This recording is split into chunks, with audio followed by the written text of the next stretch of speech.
ನಾನಂತೂ ವಾರದಲ್ಲಿ 3 ದಿನ ಎಣ್ಣೆ ಹಾಕ್ತೀನಿ. ಹೊಟ್ಟೆಗೆ ಅನ್ಕೊಂಡ್ರ? ಅಲ್ಲ, ತಲೆಗೆ. ಡಿಗ್ರಿಗೆ ಬಂದ್ರು ಕಾಲೇಜ್ಗೆ ಎಣ್ಣೆ ಹಾಕೊಂಡ್ ಹೋಗ್ತಾಳೆ ಅಂತ ಆಡ್ಕೊಂಡ್ಬಿಡಿ. ಮುಂದೆ ಒಂದಿನ ಬಾಣ್ಲಿ ಆಗ್ಬಾರ್ದು ಅಂತ ಇವಾಗ್ಲೇ ಚೆನ್ನಾಗಿ ಮೇಂಟೈನ್ ಮಾಡ್ಕೊಂತೀನಿ. ನೆನ್ನೆ ವ್ಲಾಗ್ ಅಲ್ಲಿ ಕಾಲೇಜಿಂದ ಒಂದು ನೋಟಿಸ್ ಬಂತು ಅಂತ ಹೇಳಿದ್ದೆ. ಏನಪ್ಪಾ ಅಂತ ಓಪನ್ ಮಾಡಿ ನೋಡಿದ್ರೆ ಅಟೆಂಡೆನ್ಸ್ 80% ಇಂದ ಕೆಳಗಿದ್ಯಂತೆ. ಹಣೆ ಬರ ಹೆಂಗಿದೆ ಅಂದ್ರೆ ನನ್ಗಿಂತ ಜಾಸ್ತಿ ರಜಾ ಹಾಕಿರೋರ್ಗೆ ನೋಟಿಸ್ ಹೋಗಿಲ್ಲ. ನಾನು ರಜಾನೇ ಹಾಕ್ತೆ, ನನಗ್ ನೋಟಿಸ್ ಬಂದಿದೆ. ಬೆಳಗ್ಗೆ ತಿಂಡಿಗೆ ಬಿಸಿ ಬಿಸಿ ಇಡ್ಲಿ ತಿನ್ಕೊಂಡು ಕಾಲೇಜ್ಗೆ ಹೋಗೋ ಟೈಮಲ್ಲಿ ನಮ್ಮನೆ ಪ್ರಿನ್ಸಸ್ ಎದ್ ಬಂತು. ಮಾತಾಡ್ಸೋಣ ಅಂತ ಹೋದ್ರೆ ಆ ನನ್ ಮಗ ನನಗೆ ನೀರ್ ಎರಚ್ಬಿಡದ.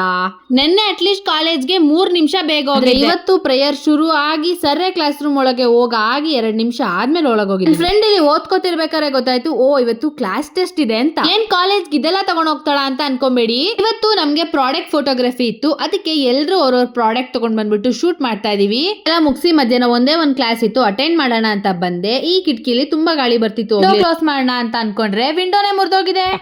ಕಾಲೇಜ್ ಮುಗಿಸ್ಕೊಂಡ್ ಬರೋ ಅಷ್ಟೊತ್ತಿಗೆ ಸಂಜೆ ಸ್ನಾಕ್ಸ್ ಗೆ ಅಮ್ಮ ಬಜ್ಜಿ ಮಾಡಿದ್ರು. ತಿಂತಿದ್ರೆ ಹಿಂಗ್ ಅನ್ಬಿಡದ. ಅಮ್ಮ ನಮ್ಮನೆ ಪ್ರಿನ್ಸಸ್ ಬರೋದನ್ನೇ ಕಾಯ್ತಾ ಇದ್ರು. ಯಾಕಮ್ಮ ಅಂತ ಕೇಳ್ದೆ. ಸ್ವಲ್ಪ ತಡಿ ಹೇಳ್ತೀನಿ ಅಂದ್ರು. ನೀವೇ ನೋಡಿ ಹೆಂಗ್ ಉಗಿದ್ರು ಅಂತ.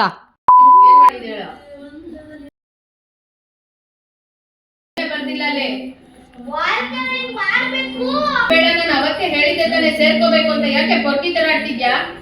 ಹೋಗೋ ಅಲ್ಲಿ ಹೋಗಿ ಕುತ್ಕೊಂಡು